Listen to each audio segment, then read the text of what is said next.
మంచిది. మరి కూడి వచ్చిన మీ అందరికీ మన రక్షకుడు ప్రభు అయిన యేసుక్రీస్తు వారి అతి శ్రేష్టమైన పరిశుద్ధమైన నామములో అందరికీ శుభములు, అందరికీ వందనములు తెలియజేస్తున్నాను. పోయిన వారము ఏం నేర్చుకున్నామండి? దేవుడు మనల్ని వదిలేస్తే మన పరిస్థితి ఏంటి అనేది గత వారం మనం అందరం కూడా నేర్చుకున్నాము. అందులో గిద్యోను గారు కుమారుడు అబీమెలెకు పట్ల ఏం జరిగిందో, అలాగే ఇశ్రాయేలు రాజు అయిన ఆహాబు దేవుడు వదిలేసినప్పుడు ఏం జరిగిందో అన్నది పోయిన వారం మనం అందరం కూడా నేర్చుకున్నాము. దేవుడు వదిలేస్తే మనిషి చనిపోతాడు. దేవుడు వదిలేశాడా మనిషి చనిపోతాడు.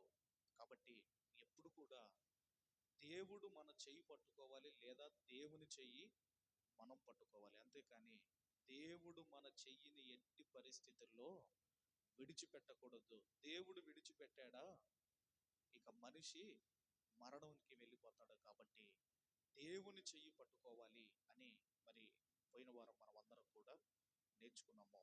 ఇక ఈరోజు మరి మనమందరం కూడా నేర్చుకోబోయే అంశము ఏంటి అన్నప్పుడు, మరి ఈ మాసంలో 25th నుండి మనమందరం కూడా ప్రీ క్రిస్మస్ సెలబ్రేషన్స్ అనేటివి మనమందరం కూడా ప్రారంభించుకున్నాము. ఆ రోజు యేసుక్రీస్తు వారు రావడానికి అనేకమైన కారణాల్లో ఒక 3 కారణాలు చెప్పాను. మొన్న శుక్రవారం కూడా లేయా వంశములో నుండి యేసుక్రీస్తు వారు రావడానికి కారణం ఏంటి అనేది కూడా మొన్న శుక్రవారం చెప్పాను. ఇక క్రిస్మస్ మెసేజెస్లో నంబర్ 3 అని వేసుకొని, క్రిస్మస్ మెసేజెస్లో నంబర్ 3 అని వేసుకొని దానికి సబ్ టైటిల్గా బలహీనుడైన బలవంతుడగు దేవుడు అనే అంశాన్ని ఈరోజు మనం అందరం కూడా నేర్చుకుందాము. మరలా చెబుతున్నాను, బలహీనుడైన బలవంతుడగు దేవుడు, బలహీనుడైన బలవంతుడగు దేవుడు అన్నది ఈరోజు మనం అందరం కూడా ఆలోచన చేయబోతున్నాము. మరి ఇక్కడ 2 విషయాలు, ఒకటి బలహీనులు, రెండవది బలవంతులు. ఎవరు బలహీనులు, ఎవరు బలవంతులు అని మనం ఆలోచన చేయగలిగితే, ముందుగా ఎవరిని బలవంతులు అంటారు? ఇంతకీ ఈ బలాల్లో కొన్ని రకాలు ఉన్నాయి. బలాల్లో ఏమున్నాయండి? బలాల్లో రకాలు ఉన్నాయి. అందులో మొదటిది ఏంటంటే అంగబలము. అంగబలము అంటే శరీరము పుష్టి కలిగి ఉండటము, దాన్ని ఏమంటారు అంటే అంగబలము. అంగబలము. అలాగే ఆర్థిక బలము. అంగబలము, ఆర్థిక బలము, అలాగే జనబలము. అంటే ఎలక్షన్స్లో ఒక నాయకుడు గెలవాలి అంటే జనబలం ఉన్న నాయకుడు గెలుస్తాడు, జనబలం లేని నాయకుడు ఓడిపోతాడు. అలాగే జనబలము కూడా ఉంది. అలాగే మనం చూడగలిగితేనండి, మరొకటి ఏముందంటే బుద్ధి బలము. బుద్ధి బలము. అందుకే ఏమంటారు అంటే అంగబలము కంటే బుద్ధి బలము గొప్పది అంటారు. బుద్ధి బలం అప్పుడప్పుడు అంగబలంతో కాదండి, బుద్ధి బలంతో కూడా పనిచేయాలంటారు. ఆ బుద్ధి బలం అనేది చాలా గొప్పది అని చెప్తారు. అలాగే స్థాన బలము అని, ఇవన్నీ కూడా కొన్ని రకాల బలాలు ఉన్నాయి. ఈ బలాలు కలిగిన వారిని బలవంతులు అంటారు, ఇవి లేని వారిని బలహీనులు అంటారు. బలహీనులు అంటారు. మరి మనం చూడగలిగితేనండి, కొన్ని సందర్భాల్లో ఎంత బలవంతులైనా, ఎంత జ్ఞానవంతులైనా బలహీనులైపోయారు. మళ్ళీ చెబుతున్నాను, కొన్ని సందర్భాల్లో ఎంత బలవంతులైనా, ఎంత బలహీనులైనా బలహీనులైపోయారు. బలహీనులైపోయారు. ఎలా అన్నప్పుడండి, మనందరికీ తెలుసు సంసోను గారు న్యాయాధిపతి, మనందరికీ తెలుసు. ఆయన ఎంత బలవంతుడంటే గాడిద పచ్చి ఎముకతో, గాడిద పచ్చి ఎముకతో 1000 మందిని సంహరించాడండి. 100 మందిని కాదండి, 500 మందిని కాదండి, గాడిద పచ్చి ఎముకతో 500 మందిని హతమార్చిన ఒక బలవంతుడైన సంసోను గారు ఏమైపోయాడో మీరు చూడగలిగితే దయచేసి న్యాయాధిపతుల గ్రంథము, అందరు కూడా దయచేసి న్యాయాధిపతుల గ్రంథము 16వ అధ్యాయము, వచనము కూడా 16వ వచనాన్ని మనము చదువుకుందాము. 16వ అధ్యాయం 16వ వచనం చదవండి.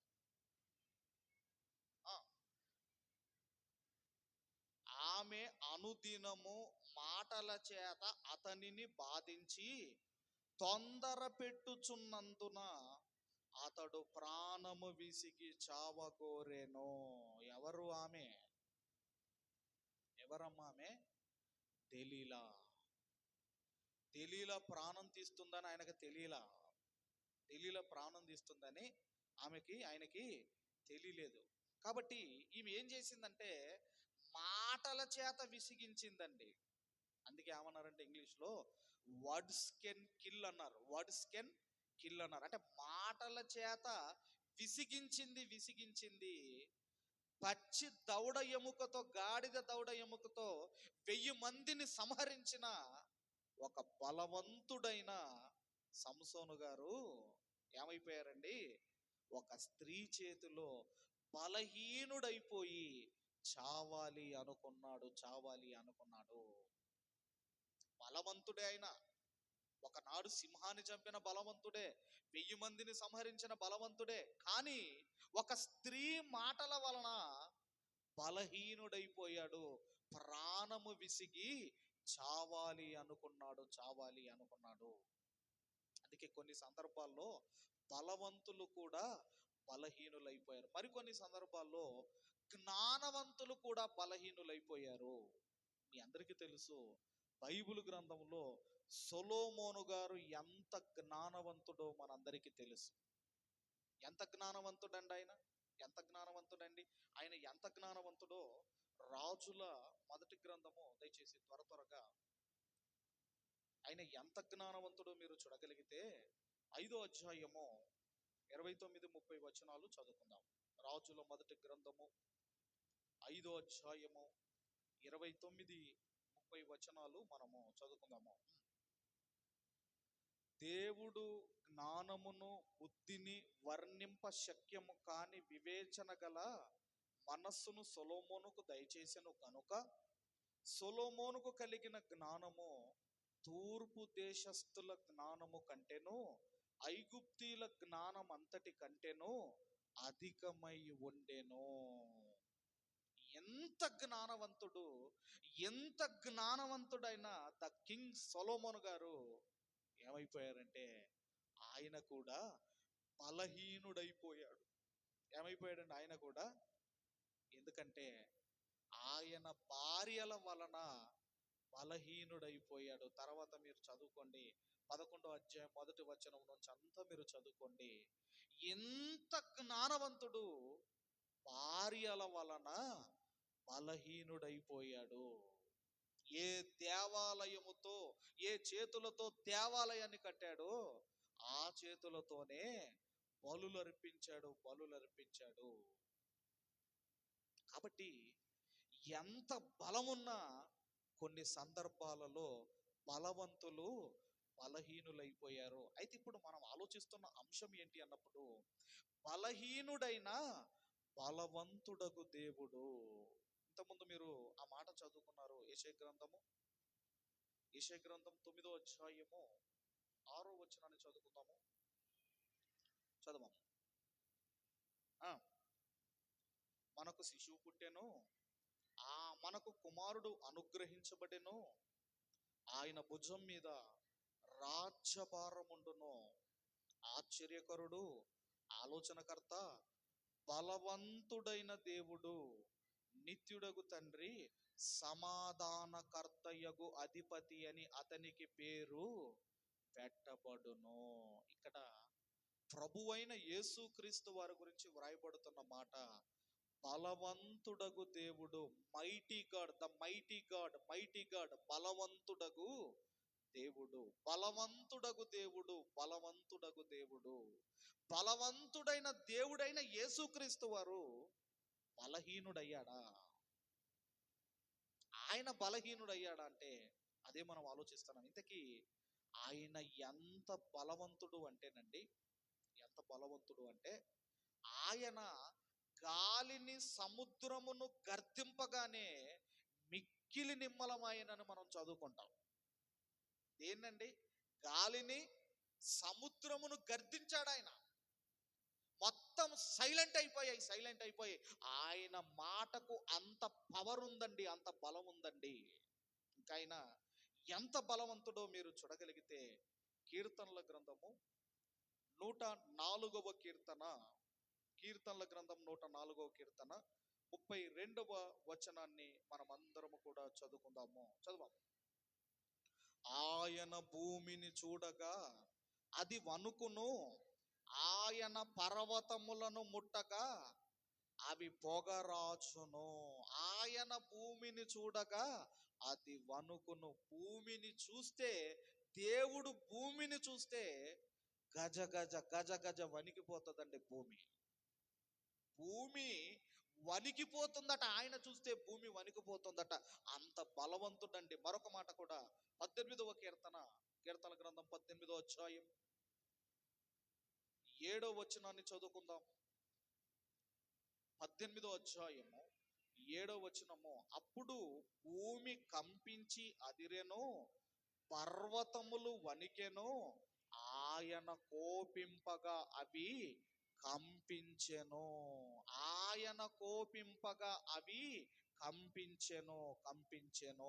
భూమి పునాదులు గజ గజ వణికిపోతున్నాయండి దేవునికి. అంత బలవంతుడండి, అంత బలవంతుడండి.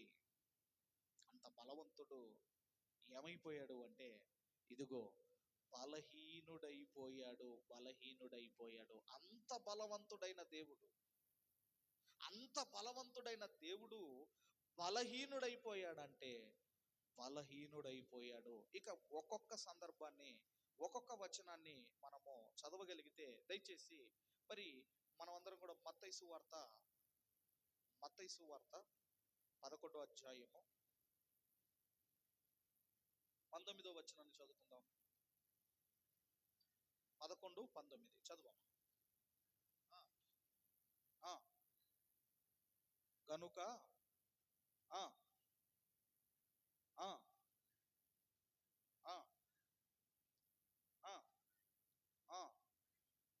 ఆయనను జ్ఞానమని దాన్ని క్రియలను బట్టి తీర్పు పొందుదున నేను. ఇక్కడ ఏమంటున్నాడు అంటే 19వ వచనంలో, మనుష్య కుమారుడు తినుచూను త్రాగుచూను వచ్చెను గనుక ఇదిగో వీడు తిండిబోతును. యేసుప్రభు వారిని ఏమంటున్నారండి? ఏమంటున్నారటమ్మా ఆ రోజు? ఇదిగో వీడు తిండిబోతు, ఇదిగో వీడు తిండిబోతు. ఒక గాలిని సముద్రమును గర్దించిన ఆయనను పట్టుకొని ఏమంటున్నారు అంటే, వీడు తిండిబోతు. వీడా? వీడు తిండిబోతు అని మాట్లాడుతున్నారు. ఇంకా మీరు చూడగలిగితే 12వ అధ్యాయము, అదే మత్తయి సువార్త 12వ అధ్యాయము 24వ వచనాన్ని చదువుకుందాం. 12:24 పరిసయ్యులు ఆ మాట విని, వీడు దయ్యములకు అధిపతి అయిన బయల్జెబూలు వలననే దయ్యములు వెళ్ళగొట్టుచున్నాడు గాని మరి ఒకని వలన కాదు. వీడు దయ్యములకు అధిపతి. ఏమి రెస్పెక్ట్ అండి, ఎంత మర్యాద అండి. దయ్యాలు ఆయన చూస్తే గజ గజ వణికిపోతుంటే అక్కడున్న వాళ్ళు అంటున్నారు, వీడు దయ్యములకు బాసు. వీడు ఎవరినంటున్నారు? ప్రభు అయిన యేసుక్రీస్తు వారిని. వీడా? ఇంకా మీరు చూడగలిగితే 26వ అధ్యాయం, మత్తయి సువార్త 26వ అధ్యాయము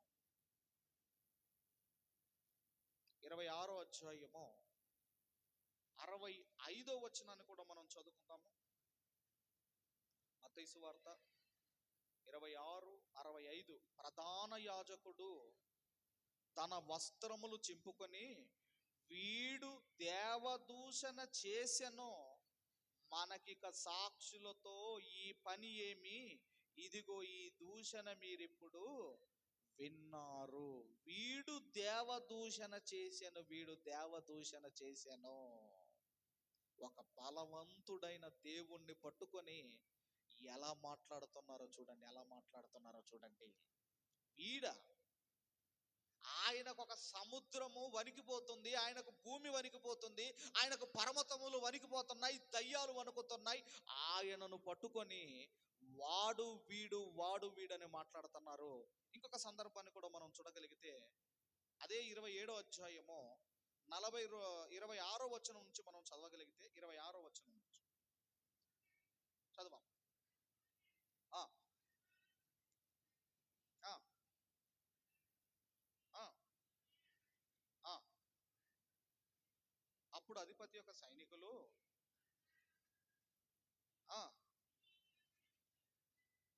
సమకూర్చి వారు ఆయన వస్త్రములు తీసివేసి ఆయనకు ఎర్రని అంగిని తొడిగించి మొండ్ల కిరీటమును అల్లి ఆయన తలకు పెట్టి ఒక రెల్లు ఆ ఆ యూదుల రాజా నీకు శుభమని ఆయనను అపహసించి ఆయన మీద ఉమ్మి వేసి ఆ రెల్లును తీసుకొని దానితో ఆయన తల మీద కొట్టిరి. ఆయనను అపహసించిన తర్వాత ఆయన మీదనున్న ఆ అంగిని తీసివేసి ఆయన వస్త్రములు ఆయనకు తొడిగించి సిలువ వేయుటకు ఆయనను తీసుకొని పోయిరి. వస్త్రాలు లాగేశారండి, యేసుక్రీస్తు వారి వస్త్రాలు లాగేశారు. రెండవది ఏం చేస్తున్నారు అంటే, ఆయనను ఇదిగోనండి ఆయన ముందట మోకాలుని యూదుల రాజా నీకు శుభమని చెప్పి ఆయనను ఎగతాళి చేస్తున్నారు, హేళన చేస్తున్నారు, క్రిటిసైజ్ చేస్తున్నారు ఆయన్ని. వస్త్రాలు తీసేశారు, ఆ ముళ్ళ కిరీటం పెట్టారు. ఇప్పుడు యూదుల రాజాను మోకరించి క్రిటిసైజ్ చేస్తారే, హేళన చేస్తారే, హేళన చేస్తున్నారు, హేళన చేస్తారు, అపహసిస్తున్నారు. మరి తర్వాత మనం చూడగలిగితేనండి, మొత్తం మీద ఆయన వస్త్రాలు తీసేశారు, ఆయనను ఇదిగోనండి ఆయనను అవమానిస్తున్నారు, ఆయనను దూషిస్తున్నారు. తర్వాత 39 నుంచి మనం చదవగలిగితే ఆ ఆ ఆ 3 దినముల్లో కట్టువాడా, నిన్ను నీవే రక్షించుకొనుము, నువ్వు దేవుని కుమారుడవైతే శిలవ మీద నుండి దిగుమని చెప్పుచు ఆయనను దూషించిరి. అలాగే శాస్త్రులను, పెద్దలను, ప్రధాన యాజకులను కూడా ఆయనను అపహసించుచు. ఒకవైపేమో వస్త్రాలు లాగేస్తున్నారు, ఒకవైపేమో హేళన చేస్తున్నారు, ముఖం మీద ఉమ్మేస్తున్నారు, ఒకవైపేమో దూషిస్తున్నారు. 3 దినములలో మందిరాన్ని కడతానన్నావు కదా, 3 దినముల్లో మందిరాన్ని లేపుతానన్నావు కదా అని ఆయనను అవమానిస్తున్నారు, హేళన చేస్తున్నారు. తర్వాత 43 నుంచి మనం చదవగలిగితే, వాడు దేవుని యందు విశ్వాసం ఉంచెను. 42 కూడా చదవం, 42 కూడా చదవగలిగితే, వీడు ఇతరులను రక్షించెను, తన్ను తానే రక్షించుకొనలేడు. ఇజ్రాయేలు రాజు కదా, ఇప్పుడు శిలవ మీద నుండి దిగిన ఎడల వాణ్ణి నమ్ముదుము. ఏమంటున్నారండి, వీడు వీడు వీడు ఏమంటున్నారంటే, వీడు ఇతరులను రక్షించను. ఎందుకు పనికిరాని వేస్ట్ గాళ్ళందరూ కూడా ఏమని మాట్లాడుతున్నారండి, వాడు వీడు దూషించటం, అపహసించటం,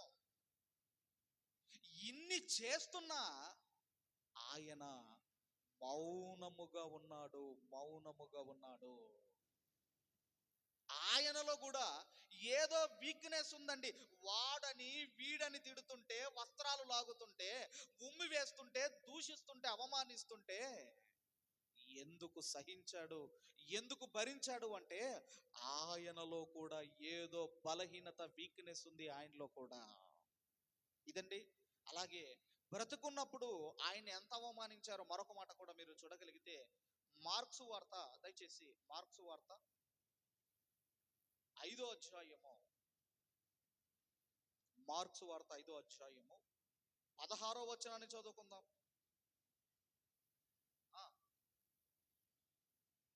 చదవం. దయ్యములు పట్టిన వానికి కలిగిన స్థితియు పందుల సంగతియు ఊరి వారికి తెలియజేయగా. అక్కడ సందర్భం ఏంటంటే, యేసుక్రీస్తు వారు ఒక దేశానికి వెళ్ళాడు. ఆయన ఏ దేశం అది? గెరాసేనీల దేశానికి వెళతాడు. మొదటి వచనం చూడండి, 5వ అధ్యాయం మొదటి వచనంలో, వార సముద్రమునకు అద్దరినున్న గెరాసేనీయుల దేశమునకు వచ్చిరి. అక్కడ ఒక ఒక దయ్యం పట్టిన వాడు ఎదురవుతాడు. ఆ దయ్యం పట్టిన వాడిలో ఉన్న దయ్యాలు యేసు ప్రభుల వారు ఆయన పందుల్లోకి పంపించడం వల్ల ఆ పందులన్నీ కూడా ఆ సముద్రంలో పడి చనిపోవటం, ఇవన్నీ కూడా ఆ ఊరి వారందరూ కూడా, ఆ ఊరి వారికి ఇన్ఫర్మేషన్ వెళ్ళిపోయిందండి. అదే మనం చదువుతున్నాము. జరిగినది చూచిన వారు దయ్యములు పట్టిన వారికి కలిగిన స్థితియు పందుల సంగతియు ఊరి వారికి తెలియజేయగా, తమ ప్రాంతములు విడిచి పొమ్మని వారాయనను బ్రతిమాలు కొనసాగిరి. యేసు ప్రభు వారిని అంటున్నారు, అయ్యా నీకో దండము, మా ఇంటికి నువ్వు రావద్దు, మా ఊరుకు నువ్వు రావద్దు. ఏమంటున్నారండి? మా ఊరికి నువ్వు రావద్దు, రావద్దు. ఎంత అవమానం అండి, మీరు ఆలోచించండి. ఒక దయ్యం పట్టిన వ్యక్తిని బాగు చేసిన ఆయనను ఎంత ఘనముగా స్వాగతించవలసింది పోయి, వెల్కమ్ చెప్పాల్సింది పోయి, ఊరు వారందరూ కట్టగట్టుకొని వచ్చి అంటున్నారు, అయ్యా నీవు మా ప్రాంతంలో అడుగు పెట్టవద్దు అని ఆయనను బతిమాల కొనసాగిరి, రిక్వెస్ట్ చేస్తున్నారు. అయ్యా ప్లీజ్ మా ఊర్లో నీవు అడుగు పెట్టవద్దు. ఇప్పుడు కూడా అక్కడక్కడ కొన్ని బోర్డులు, ఈ క్రైస్తవ మతస్థులు మా ఊర్లో అడుగు పెట్టకూడదని అక్కడక్కడ కొన్ని బోర్డులు కనపడతాయి. ఇది ఇప్పుడే కాదండి, ఆ రోజుల్లోనే ఉందండి. మా ఊరుకు రావద్దు, దయచేసి ప్లీజ్ మా ఊరుని విడిచిపెట్టి నువ్వు వెళ్ళిపో. ఎంత అవమానం అండి, ఎంత అవమానం అండి. ఇంకొక సందర్భాన్ని కూడా మీరు చూడగలిగితేనండి, మరి యేసుక్రీస్తు వారు ఎంత తగ్గించుకున్నాడో మనం చూడగలిగితే, యోహాను సువార్త 13వ అధ్యాయము, యోహాను సువార్త 13వ అధ్యాయము 12వ వచనం నుంచి చదువుకుందాం. వారి పాదములు కడిగి తన పై వస్త్రమును వేసుకొనిన తర్వాత ఆయన మరలా కూర్చుండి, నేను మీకు చేసిన పని మీకు తెలిసినదా? యేసుక్రీస్తు వారు ఆ చివరి రోజుల్లో ఏం చేస్తున్నాడు అంటే, ఆయన ఇదిగోనండి శిష్యుల పాదాలు కడిగి వాటిని ఒక క్లాత్తో ఆయన తుడవటం అనేది మనం చూస్తున్నాము. అందులో ఎవరున్నారండి? యేసుక్రీస్తు వారిని అప్పగించే ఇస్కరియోతు యూదా ఉన్నాడా లేదా? అమ్మా, ఒకవేళ మనల్నే చంపుతాడు, మనల్ని అప్పగిస్తాడన్న ఆయన కాళ్ళు గడిగి ఆయన కాళ్ళని టవల్తో తుడుస్తామా? కానీ ఎందుకు ఆయన ఎందుకు తగ్గించుకున్నాడు? ఒక యేసు ప్రభు వారు ఇన్ని ఎందుకు భరించాడు? ఎందుకు ఇన్ని సహించాడు? అవమానాలు సహించాడు, ఇదిగోనండి ఇన్ని భరించాడు. ఎందుకు అంటే ఆయనలో ఒక వీక్నెస్ ఉంది. యేసు ప్రభు వారికి కూడా బలహీనత ఉందా? యేసుక్రీస్తు వారిలో కూడా వీక్నెస్ ఉందంటే ఆయనలో కూడా వీక్నెస్ ఉంది. అందుకే వాడు అన్న ఆయన ఏమీ మాట్లాడలేదు, తిండిపోతన్నా ఏం మాట్లాడలేదు, దయ్యములకు బాస్ అన్న ఆయన ఏం మాట్లాడలేదు, ఆయన మీద ఉమ్మేసిన ఆయన మాట్లాడలేదు, ఆయన కాళ్ళు కడిగాడు. ఆయన ప్లీజ్ మా ప్రాంతానికి రావద్దు అన్నా ఎంత అవమానించినా ఎందుకు భరించాడు, సహించాడు అంటే ఆయనలో ఏదో వీక్నెస్ ఉంది. ఏంటా వీక్నెస్ అన్నప్పుడు, దయచేసి మనం అందరం కూడా కొరంథీలకు రాసిన రెండవ పత్రిక 13వ అధ్యాయము 4వ వచనాన్ని మనమందరం కూడా చదువుకుందాము. 13వ అధ్యాయం 4వ వచనము, బలహీనతను బట్టి ఆయన సిలువ వేయబడెను గాని. యేసుక్రీస్తు వారిలో, అక్కడ ఇంగ్లీష్ బైబిల్లో వీక్నెస్ అన్న పదం వాడిండు అక్కడ. ఈ బలహీనతను బట్టి అన్న పదం దగ్గర ఇంగ్లీష్ బైబిల్లో వీక్నెస్ అనే పదం వాడాడు.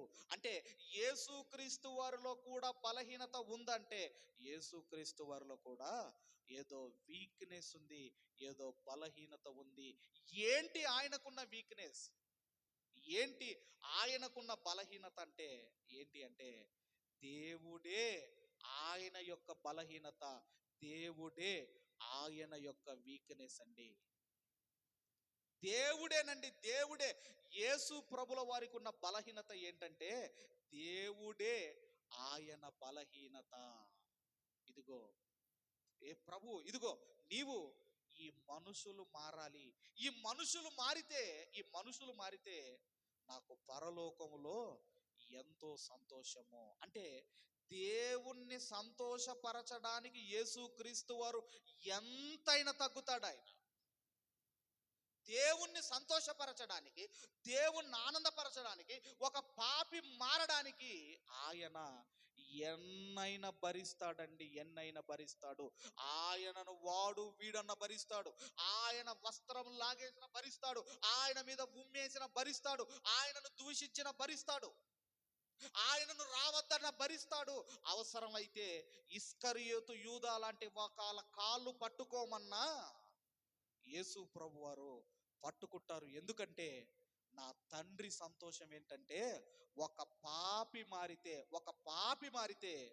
నా తండ్రికి సంతోషము. అందుకేనండి, ఆ తండ్రి కోసం ఆయన ఎలా వచ్చాడంటే, పరలోకములో దేవునితో సమానముగా ఉండవలసిన ఆయన ఈ మట్టి లోకానికి ఆ మహిమా దేహాన్ని విడిచిపెట్టి, ఇదిగోనండి, మట్టి దేహాన్ని ధరించుకొని, ఆ మనుషులలో తక్కువ కేడరైన దాసుని స్వరూపము ధరించుకొని రిక్తుడిగా ఈ భూమి మీదకి వచ్చి ఒక పేద కుటుంబములో ఆయన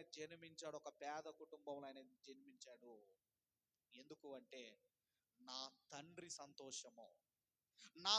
సంతోషముగా ఉండాలి అంటే, అవసరమైతే నా ప్రాణం కూడా నేను పెడతాను. ఎందుకంటే నా తండ్రి సంతోషము. ఒక పాపి మారటం. అదేనండి యేసుక్రీస్తు వారికి ఉన్న వీక్నెస్ అది. ఎంతవరకైనా తగ్గించుకుంటాడండి ఆయన.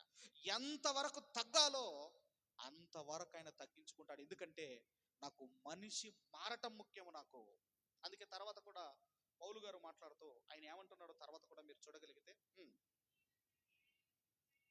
బలహీనతను బట్టి ఆయన సిలువ వేయబడెను గాని దేవుని శక్తిని బట్టి జీవించుచున్నాడు.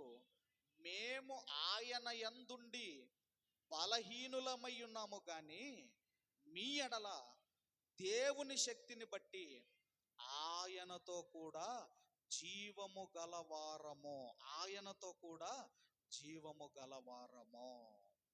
ఎంత ఎందుకు తగ్గించుకున్నాడు, ఎందుకు ఈ అవమానాలు ఆయన ఎందుకు సహించాడు అంటే, నీ మార్పు కోసము. ఒక మనిషి మారడానికంటే, మారడా, ఎన్ని చెప్పినా మారడా, ఇన్ని చేసినా మారడా, అయితే ఆయన మారిపోతాడు. ఇన్ని చేశాడు కదా, మన కోసమే నిందలు భరించాడు, మన కోసమే ఇన్ని భరించినా కూడా మనిషిలో మార్పు రాకపోతే ఆయన ఎందుకు ఊరుకుంటాడు?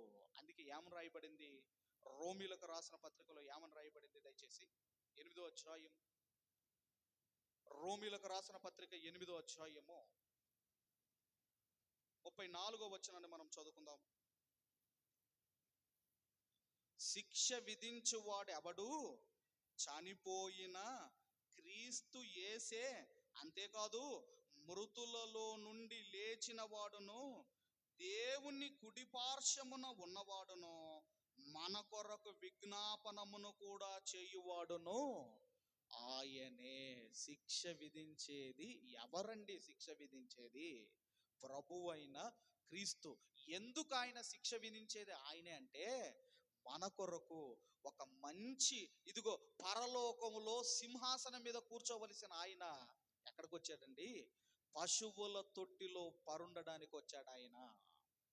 పరలోకములో సర్వ సుఖాలు అనుభవించవలసిన ఆయన ఈ మట్టి లోకానికి వచ్చి కనీసము ఆకలి వేస్తే అంజూరపు చెట్టు దగ్గరికి వెళితే అంజూరపు చెట్టు కూడా ఆయన ఆకలి తీర్చలేకపోయింది. ఆయన ఆకలి తీర్చలేకపోయిందండి.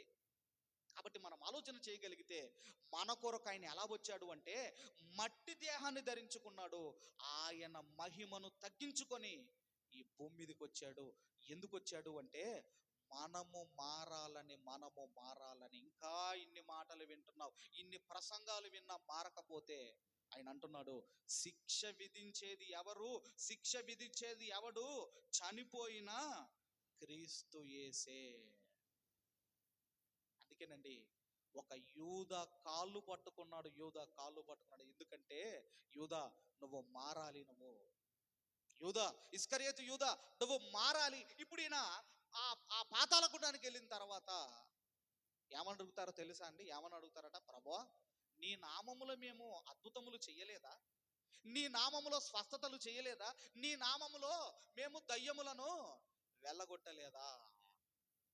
ఇవన్నీ కూడా యూదా కూడా చేశాడు. దయ్యాలు వెళ్ళగొట్టాడు, ఆయన కూడా స్వస్థతలు చేశాడు. ఆయన అడుగుతాడట. దయచేసి మీరు మత్తయి సువార్త 7వ అధ్యాయము, త్వరగా మత్తయి సువార్త 7వ అధ్యాయము 22-23 మనం చదువుకుందాము. 22-23 మనం చదువుకుందాము. చదవమ్మా. అనేకులు నన్ను చూచి ప్రభువా ప్రభువా మేము నీ నామమున ప్రవచింపలేదా? మీ నామమున ప్రవచింపలేదా? ప్రవచనము అంటేనండి, ప్రవచనము ప్రవక్త అంటే రేపు జరగబోయేది చెప్పేవాడిని ఏమంటారు? ప్రవక్త అంటారు. రేపు జరగబోయేది చెప్పేదాన్ని ఏమంటారు? భవిష్యత్తులో జరగబోయేది చెప్పేదాన్ని ఏమంటారు? ప్రవక్త అంటారు. మరి అలా చెప్పేటోళ్ళు ఎవరైనా ఉన్నారా ఈరోజు భూమి మీద? అమ్మ, ఉన్నారా? రేపు ఏమి జరగబోతుందో చెప్పేవాళ్ళు భూమి మీద ఉన్నారా? వాళ్ళని ఏమంటారు అంటే ప్రవక్తలు. అందుకే బైబిల్ గ్రంథంలో యోహాను కాలము వరకు ప్రవక్తలు ఉండిరి అని మనం చదువుకుంటాము. తర్వాత నీ నామములో ప్రవచింపలేదా? నీ నామములో దయ్యములను వెలగొట్టలేదా? నీ నామములో అనేకమైన అద్భుతములు చెయ్యలేదా అని చెప్పుదురు. అప్పుడు నేను మిమ్మును ఎన్నడు ఎరుగను, అక్రమము చెయ్యువారలారా నా యొద్ద నుండి పొండని వారితో చెప్పుతును. Shut your mouth and get out అంటాడట దేవుడు. నోరు మూసుకోండి, నేను మిమ్మల్ని ఎన్నడు ఎరుగను. ఈ మధ్య ఒక ఆయన కాల్ చేసి ఏమంటున్నాడు అంటే, బ్రదర్, మా చర్చికి రేపు ఏమి జరగబోతుందో చెప్పే దైవజనుడు రాబోతున్నాడని నాకు ఫోన్ చేసి చెప్పాడు. రేపు ఏమి జరగబోతుందో చెప్పే దైవజనుడు. మరి అలాగైతే ఇన్ని ప్రమాదాలు జరుగుతున్నాయి, ఈ బస్సు ప్రమాదాలు, ఇన్ని ప్రమాదాలు. అయ్యా, నువ్వు పలానా దగ్గరికి వెళ్ళకు, రేపు నీకు ఇది జరగబోతుందని చెప్పొచ్చు కదా. అంటే ఎలా మారిపోతుంది క్రైస్తవ్యం? మీరు మరి బైబిల్లో ఏముందండి? బైబిల్లో ఏమన్నాడండి? మత్తయి సువార్త 6వ అధ్యాయంలో ఏమన్నాడండి? మత్తయి సువార్త 6వ అధ్యాయము 34వ వచనంలో ఏముంది ఒక్కసారి చదవండి దయచేసి.